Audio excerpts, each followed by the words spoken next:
अगर शॉक को टाइम पे पहचाना नहीं गया तो पेशेंट मिनट में डेथ तक पहुंच सकता है। अगर किसी भी पेशेंट का बीपी गिर रहा हो, पल्स फास्ट हो और यूरिन कम हो जाए तो हो सकता है कि पेशेंट शॉक में हो।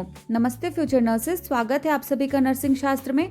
आज हम डिस्कस करने वाले हैं शॉक, बिल्कुल आसान और इजी लैंग्वेज में, जो कि नर्सिंग फाउंडेशन और मेडिकल सर्जिकल नर्सिंग का बहुत इंपॉर्टेंट और लाइफ सेविंग टॉपिक है। ये हमेशा एग्जाम में पूछा जाता है, इसलिए वीडियो को एंड तक जरूर देखिएगा। मैंने इस टॉपिक को बहुत आसान लैंग्वेज में समझाया है।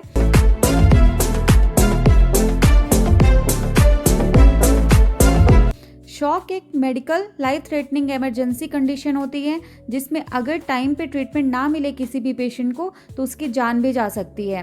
इसलिए नर्सेस का रोल शॉक की कंडीशन में बहुत इंपॉर्टेंट होता है, अर्ली रिकॉग्निशन, इमरजेंसी केयर और कंटिन्यूअस मॉनिटरिंग में। अब आगे देखते हैं कि शॉक किसे कहते हैं। Definition of shock. तो शॉक का मतलब होता है सर्कुलेटरी फेलियर, जिसमें बॉडी के टिश्यूज़ और ऑर्गन तक प्रॉपर ब्लड सप्लाई, ऑक्सीजन और न्यूट्रिएंट्स नहीं पहुंच पाते। इस वजह से सेल का जो नॉर्मल फंक्शन होता है वो डिस्टर्ब हो जाता है। इस कंडीशन को हम शॉक कहते हैं। आसान लैंग्वेज में अगर कहें, शॉक की कंडीशन तब होती है जब ऑर्गन्स तक ब्लड की सप्लाई अच्छे से नहीं होती, जिससे वाइटल ऑर्गन्स हमारी बॉडी के फेल होना शुरू हो जाते हैं और पेशेंट की डेथ भी हो सकती है। वाइटल ऑर्गन्स जैसे कि किडनी, हार्ट, ब्रेन, है ना, तो इनके जैसे जो हमारी बॉडी के वाइटल ऑर्गन्स है वो फेल होना शुरू हो जाते हैं और इनसे पेशेंट की डेथ भी हो सकती है। अगर वन लाइन में डेफिनेशन की बात करें तो शॉक की कंडीशन तब होती है जब ऑर्गन्स तक ब्लड की सप्लाई अच्छे से नहीं होती, जिससे हमारे जो वाइटल ऑर्गन्स है बॉडी के वो फेल होना शुरू हो सकते हैं और पेशेंट की डेथ भी हो सकती है ना। तो मतलब देखा जाए तो हमारी बॉडी के ऑर्गन्स तक ब्लड, है ना, ऑक्सीजन, न्यूट्रिएंट्स का नहीं पहुंच पाना जिससे हमारे ऑर्गन्स हैं वो डैमेज होने लग जाते हैं और पेशेंट की डेथ हो सकती है। तो ऐसी कंडीशन शॉक की कंडीशन कहलाती है। अब हम देखते हैं कॉजेस ऑफ शॉक। तो शॉक होने के कौन कौन से कारण होते हैं। शॉक होने के कई कारण हो सकते हैं, जैसे कि सीवियर ब्लीडिंग हो गया, है ना, तो मतलब कि अगर बॉडी से ब्लड ज़्यादा सीवियर अमाउंट में निकल जाए तब शॉक हो सकता है। सेकंड है ट्रॉमा और इंजरी। तो ट्रॉमा या इंजरी में ब्लीडिंग और पेन दोनों से सर्कुलेशन जो है वो डिस्टर्ब हो जाता है, डिस्टर्ब कर देते हैं ट्रॉमा और इंजरी, तो इस वजह से भी हमें शॉक हो सकता है। अगला है सीवियर डिहाइड्रेशन। बॉडी से फ्लूइड कम हो जाता है जिससे ब्लड का वॉल्यूम भी कम हो जाता है, तो ये एक कारण भी है शॉक होने का। अगला है एलर्जिक रिएक्शन। तो एलर्जिक रिएक्शन में क्या है कि अचानक जो ब्लड वेसल्स होते हैं ना बॉडी के वो ज़्यादा खुल जाते हैं, है ना, तो जिससे बीपी क्या होता है, फॉल होने लगता है, तो इस वजह से भी शॉक होता है। अगला है पॉइजनिंग, ड्रग ओवरडोज। तो पॉइजनिंग या ड्रग ओवरडोज से भी जो है सर्कुलेशन है उसको फेल कर देते हैं ये, है ना, तो जो पॉइजनिंग है या ड्रग ओवरडोज है तो ये सर्कुलेशन को फेल कर सकता है, तो ये कारण भी है शॉक होने का। अगला है स्पाइनल कॉर्ड इंजरी। तो स्पाइनल कॉर्ड इंजरी इसलिए कॉज में आता है क्योंकि इसमें नर्व्स जो होती हैं वो डैमेज होने से ब्लड वेसल्स का कंट्रोल ख़राब हो जाता है ना, तो ये कारण भी होता है शॉक होने का। अगला है बर्न्स। तो मतलब कि जलने से भी जो प्लाज्मा है ना वो बाहर निकल जाती है बॉडी से, तो ये एक कारण भी शॉक का बनता है। अगला है हार्ट फेलियर। तो हार्ट फेलियर में हार्ट जो है वो ब्लड पंप नहीं कर पाता एडिक्वेट अमाउंट में, जितना करना चाहिए उतना नहीं कर पाता, तो ये एक कारण भी होता है शॉक होने का। अगला है सीवियर इन्फेक्शन। तो सीवियर इन्फेक्शन में टॉक्सिन्स ब्लड वेसल्स को मतलब डैमेज कर देते हैं, तो ये एक कारण भी है शॉक होने का। तो अभी हमने देखे कॉजेस ऑफ शॉक। तो सीवियर ब्लीडिंग हो गया, ये भी कारण बनता है शॉक का। ट्रॉमा या injury, severe dehydration, allergic reaction, poisoning, spinal cord injury, burns, heart failure and severe infection, तो ये हो गए कॉजेस ऑफ शॉक। अब आगे हम देखते हैं टाइप्स ऑफ शॉक। शॉक कितने प्रकार का होता है। तो शॉक जो है वो मेनली 4 टाइप्स का होता है।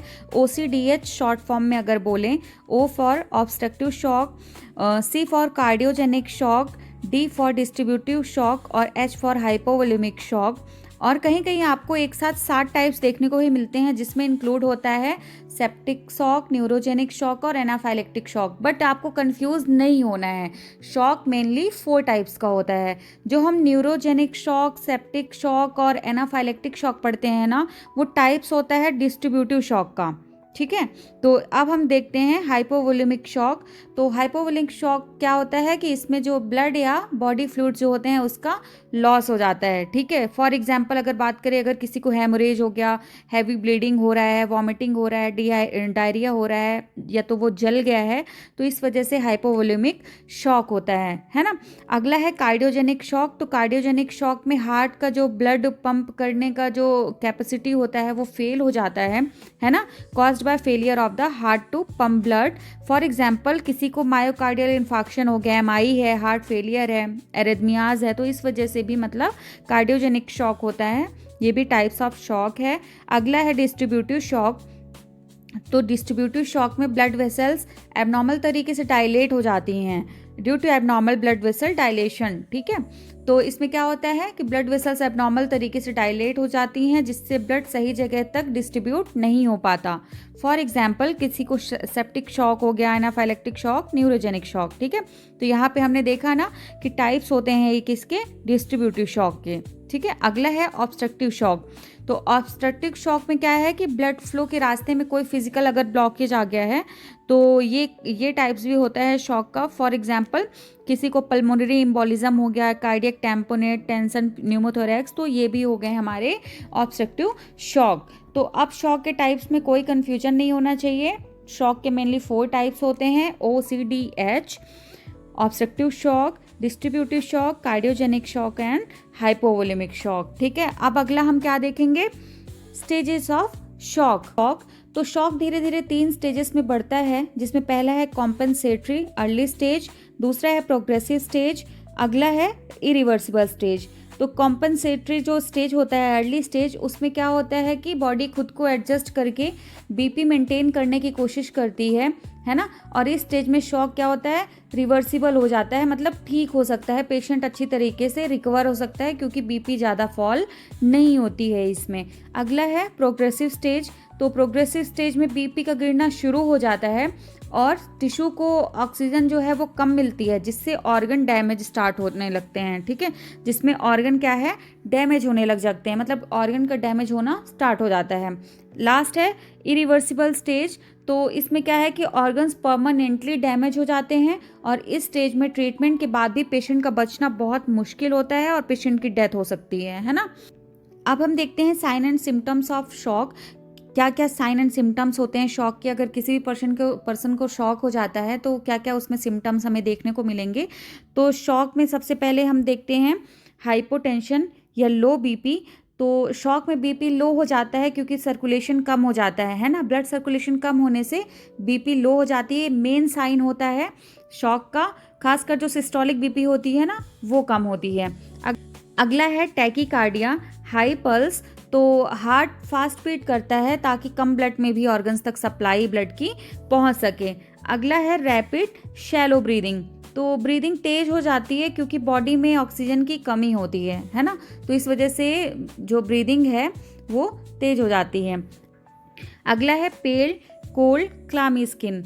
तो स्किन ठंडी, पीली और चिपचिपी हो जाती है क्योंकि जो ब्लड है ना वो वाइटल ऑर्गन्स की तरफ डाइवर्ट होने लगता है, इस वजह से हमें ये सिम्टम्स भी पेशेंट में देखने को मिलता है। अगला है वीक और थ्रेडी पल्स।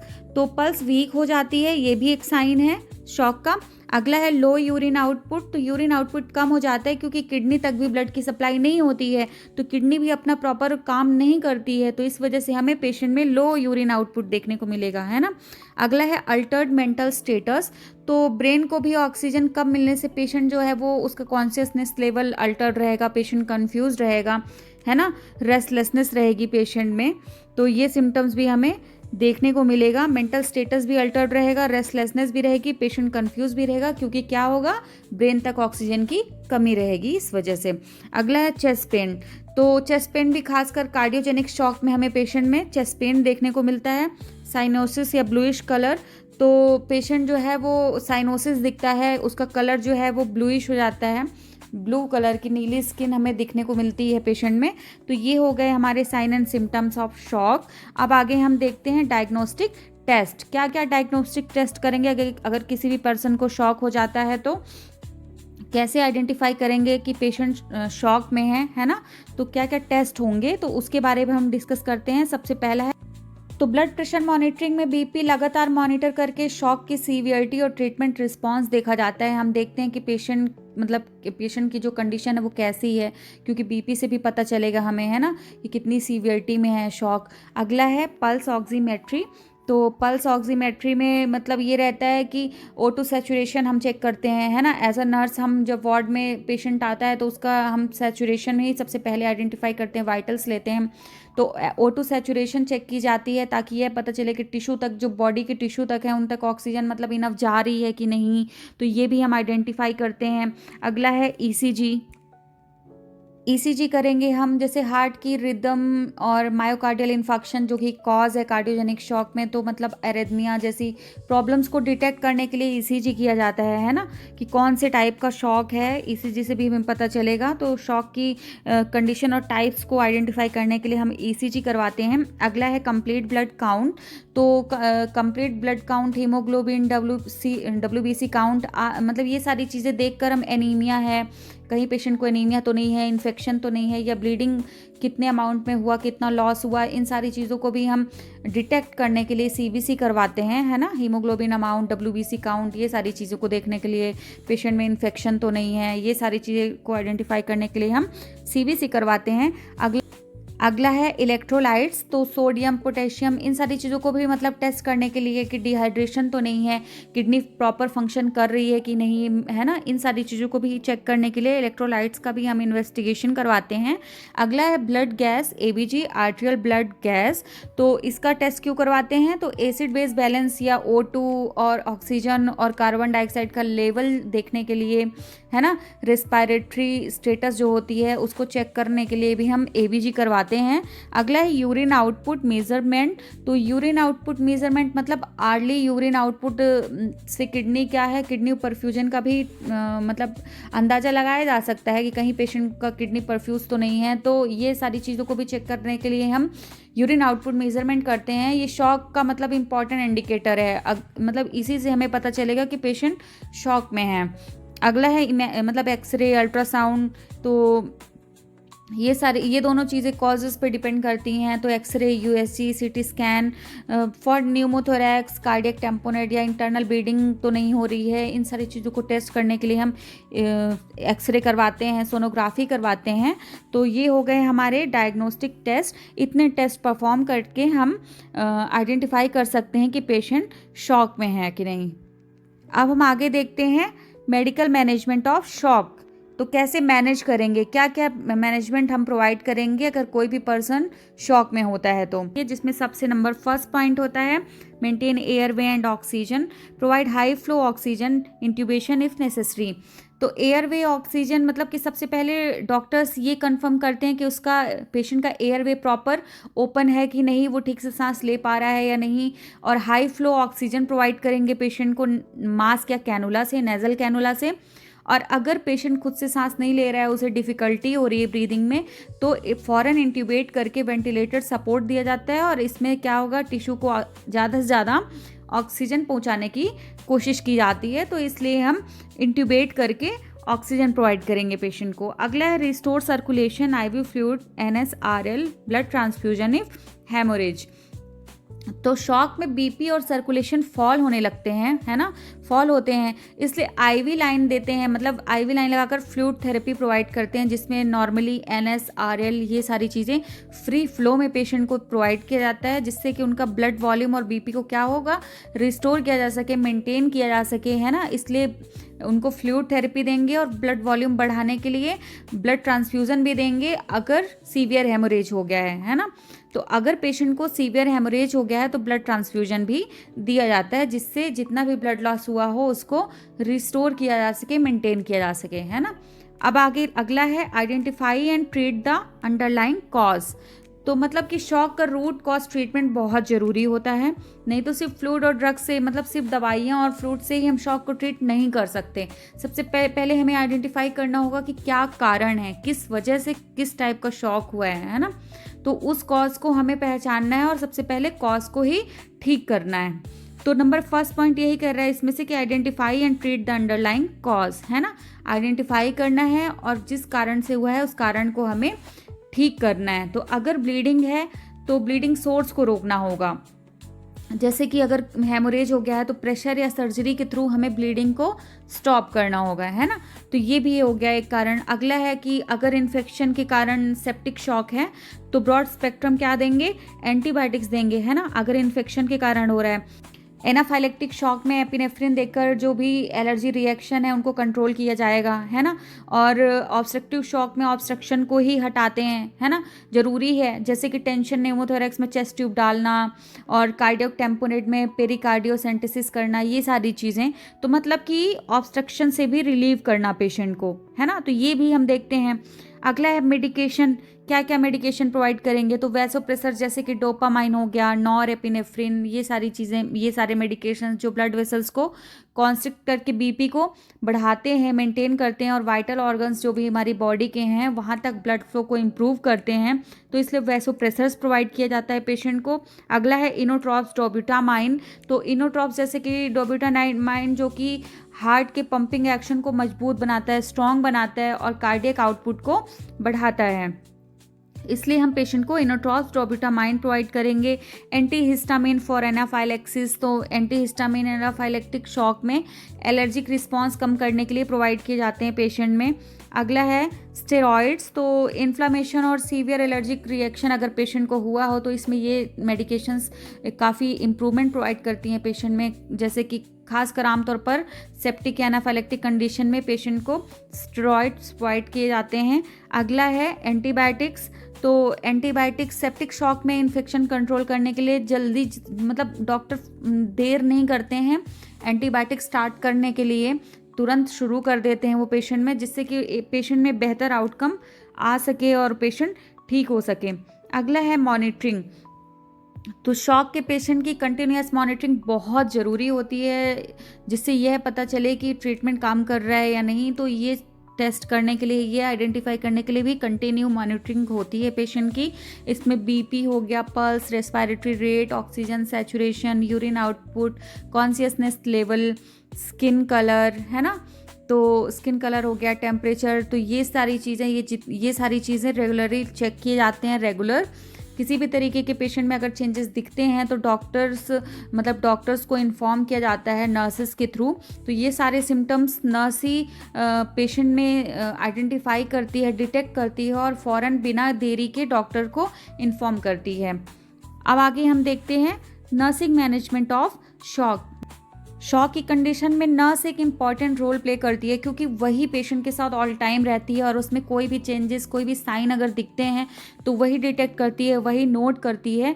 तो अब हम देखते हैं कि क्या क्या मैनेजमेंट प्रोवाइड करती है नर्स पेशेंट में। तो सबसे जिसमें नंबर फर्स्ट असेसमेंट की अगर हम बात करें कि क्या क्या असेसमेंट करती है नर्स पेशेंट में, शॉक के पेशेंट में, तो नंबर फर्स्ट है वाइटल साइन, जिसमें बीपी, पल्स, रेस्पिरेशन, टेम्परेचर बार बार चेक करना है और अगर कोई भी चेंजेस पेशेंट में दिख रहे हैं तो उन सारी चीज़ों को नोट करना है। स्किन का colour, temperature, moisture, skin cold है, क्लामी है, पेल है, इन सारी चीज़ों को भी आइडेंटिफाई करना है, ऑब्जर्व करना है, क्योंकि ये शॉक के साइन हो सकते हैं। यूरिन आउटपुट को भी ऑब्जर्व करना है। मेंटल स्टेटस में पेशेंट अलर्ट है, कंफ्यूज है, रेस्टलेस है कि ड्राउजी है, इन सारी चीज़ों को भी मॉनिटर करना है।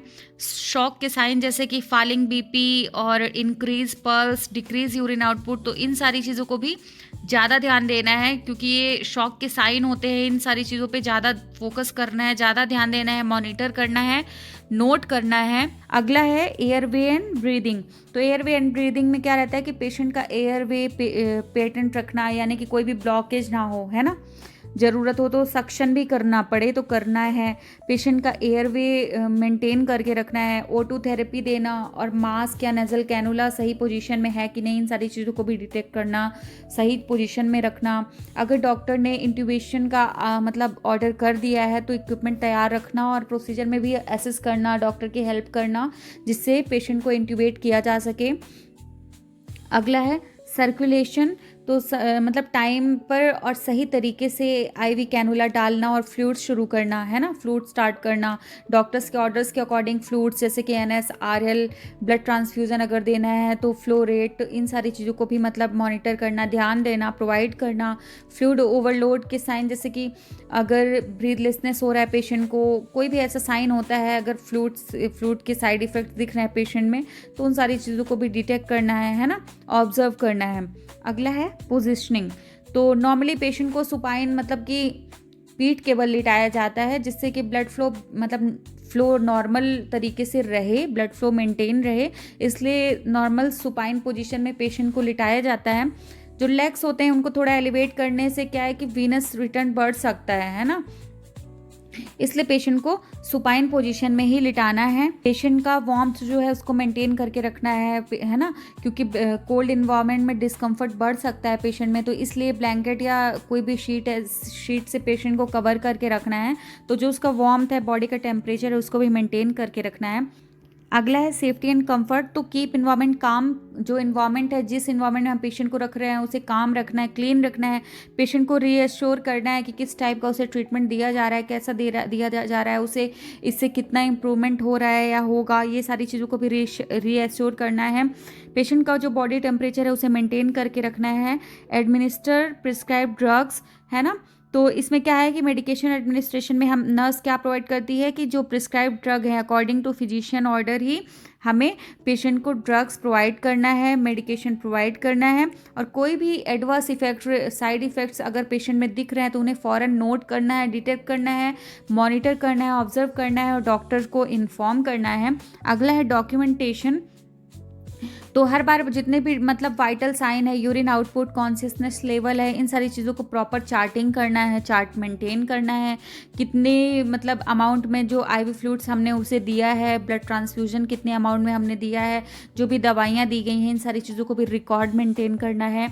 पेशेंट की कंडीशन में छोटे छोटे चेंजेस भी अगर आ रहे हैं, इम्प्रूवमेंट है कि क्या है, उन सारी चीज़ों को भी हमें नोट करना है। तो ये हो गए role of nurse, nursing management in shock. अब अगला हम देखते हैं complication and prevention of shock, जिसमें कॉम्प्लिकेशन की अगर हम बात करें तो कॉम्प्लिकेशन का मतलब अगर किसी भी पेशेंट को शॉक हो गया है और उसे टाइम पे ट्रीटमेंट नहीं किया जा रहा है और उसका ट्रीटमेंट नहीं हुआ है, तो पेशेंट के अंदर कई ऐसे कॉम्प्लिकेशंस और ज़्यादा बन जाते हैं जो कि उसके हेल्थ को और ज़्यादा अफेक्ट करते हैं, है ना। तो कौन कौन से ऐसे कॉम्प्लिकेशंस हैं अगर किसी भी पेशेंट के शॉक हो गया और उसे ट्रीट नहीं किया गया है, तो कौन कौन से ऐसे कॉम्प्लिकेशंस है, जिसमें सबसे पहला है ऑर्गन फेलियर।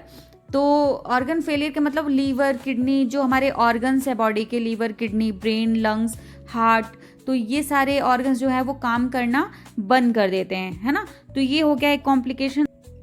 अगला है एक्यूट किडनी फेलियर। तो एक्यूट किडनी फेलियर, किडनी में कम ब्लड मिलने से उसका जो फंक्शन है वो रुक जाता है और यूरिन बनना या आना भी बंद हो जाता है, कम हो जाता है ना। तो ये हो गया एक कॉम्प्लिकेशन की किडनी इंजरी हो सकती है। अगला है रेस्पिरेटरी फेलियर। तो लंग्स में गैस एक्सचेंज खराब हो सकते हैं और पेशेंट को वेंटिलेटर की नीड पड़ सकती है। तो ये कॉम्प्लिकेशन भी पेशेंट में हमें देखने को मिलता है। अगला है हार्ट फेलियर। तो हार्ट भी पंप करना बंद कर देता है। अगला है DIC, क्लॉटिंग डिसऑर्डर डेथ। तो क्लॉटिंग डिसऑर्डर डेथ में बॉडी में मतलब छोटे छोटे क्लॉट्स बनने लगते हैं, है ना, और बाद में ब्लीडिंग टेंडेंसी बढ़ जाती है और ये एक लाइफ थ्रेटनिंग कंडीशन हो जाती है। तो ये कॉम्प्लिकेशन भी हमें पेशेंट में देखने को मिलते हैं और पेशेंट की डेथ भी हो जाती है। देखते हैं प्रिवेंशन ऑफ शॉक, कैसे प्रिवेंट करेंगे शॉक में। तो जितना ट्रीटमेंट इंपॉर्टेंट होता है शॉक का, उतना ही प्रिवेंशन भी इम्पॉर्टेंट होता है, कैसे प्रिवेंट करके रखना है। तो सबसे पहला है अर्ली ट्रीटमेंट ऑफ इन्फेक्शन, है ना। इन्फेक्शन का अर्ली और प्रॉपर ट्रीटमेंट करना, जिससे कि सेप्सिस और सेप्टिक शॉक ये सारी चीज़ें डेवलप ही ना हो पेशेंट में, तो इसलिए ट्रीटमेंट करना है इन्फेक्शन को। अगला है एडिक्वेट हाइड्रेशन, है ना, हाइड्रेट रहना है प्रॉपर, मतलब पानी और फ्लूइड इनटेक को हमें बढ़ाना है। तो ये सारी चीज़ें हो गई, हाइड्रेशन मेंटेन करके रखना है। अगला है कंट्रोल ऑफ ब्लीडिंग। तो ट्रॉमा या सर्जरी के बाद मतलब अगर किसी भी पेशेंट की ट्रॉमा हुई है या सर्जरी है तो ब्लीडिंग को जल्दी से जल्दी कंट्रोल करना है ना, नहीं तो कारण ये भी बन जाएगा शॉक का। अगला है सेफ मैनेजमेंट ऑफ ट्रॉमा। तो helmet, seat belt, safety rules, इन सारी चीज़ों को मतलब एक्सीडेंट और सीवियर इंजरीज को कम करने के लिए ये सारे प्रिवेंशंस हमें लेने हैं। तो इसलिए ट्रॉमा से मैनेजमेंट के लिए हमें सेफ तरीके के रूल्स को फॉलो करना है, जिसमें हेलमेट हो गया, सीट्स बेल्ट हो गए, है ना। सेफ्टी रूल्स को हमें मेंटेन करके रखना है। जब ट्रॉमा ही नहीं होगा तो शॉक कैसे डेवलप होगा। अगला है मॉनिटरिंग हाई रिस्क पेशेंट। तो हाई रिस्क पेशेंट अगर किसी, जैसे कि हार्ट डिजीज़ हो गया, है ना, सीवियर इन्फेक्शन हो गया, बर्न हो गया हो, बार बार इन सारी चीज़ों को बार बार मॉनिटरिंग करना, जिससे कि शॉक के अर्ली साइन तुरंत पकड़ में आ जाएं और हम उन्हें ट्रीट कर सकें। तो ये हो गए हमारे प्रिवेंशन ऑफ शॉक। तो कंक्लूजन की अगर बात करें तो शॉक एक लाइफ थ्रेटनिंग इमरजेंसी कंडीशन होती है जिसमें इमीडिएट असेसमेंट और फास्ट ट्रीटमेंट पेशेंट की जान बचा सकती है। तो इसलिए हमें इसके साइन को आइडेंटिफाई करना है, प्रिवेंशन करके रखना है, और अगर साइन दिखे हमें पेशेंट में तो फ़ौरन उसका ट्रीटमेंट करना है। अगर आप लोग को वीडियो थोड़ा भी हेल्पफुल लगी हो तो प्लीज़ वीडियो को लाइक, शेयर, चैनल को सब्सक्राइब करना ना भूलें। आपके छोटे से रिस्पॉन्स से मुझे मोटिवेशन मिलती है आप तक और नर्सिंग कंटेंट लाने की। Thank you for watching.